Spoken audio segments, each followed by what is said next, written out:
बिस्मिल्लाहिर्रहमानिर्रहीम। हदीस नबवी सल्लल्लाहु अलैहि वआलिहि वसल्लम।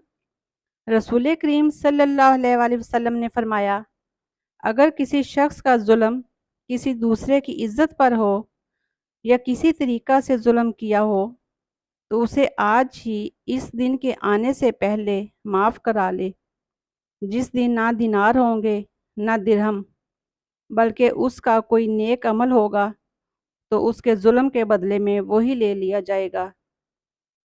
और अगर कोई नेक अमल उसके पास नहीं होगा तो उसके साथी मज़लूम की बुराइयां उस पर डाल दी जाएंगी।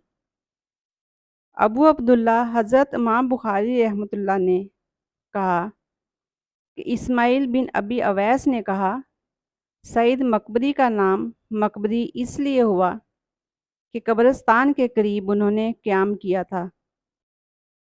अबू अब्दुल्ला इमाम बुखारी रहमतुल्लाह ने कहा कि सईद मकबरी ही बनी लैस के ग़ुलाम हैं। पूरा नाम सईद बिन अबी सईद है और उनके वालिद अबू सईद का नाम कैसान है। आप सल्लल्लाहु अलैहि वसल्लम ने फरमाया कि अल्लाह ताला ने मुझे जिस इल्म हिदायत के साथ भेजा है उसकी मिसाल ज़बरदस्त बारिश की सी है जो ज़मीन पर खूब बरसे। बाज़ ज़मीन जो साफ़ होती है वो पानी को पी लेती है और बहुत बहुत सब्ज़ा और घास उगाती है, और बाज़ ज़मीन जो सख्त होती है वो पानी को रोक लेती है।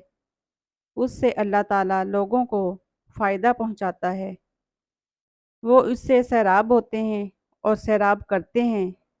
और कुछ ज़मीन के बाज़ खित्तों पर पानी पड़ता है जो बिल्कुल चटेल मैदान होते हैं, ना पानी रोकते हैं और ना ही सब्ज़ा उगाते हैं। तो ये उस शख्स की मिसाल है जो दीन में समझ पैदा करे और नफ़ा दे उसको वो चीज़ जिसके साथ में मबूस किया गया हूँ। उसने इल्म दीन सीखा और सिखाया।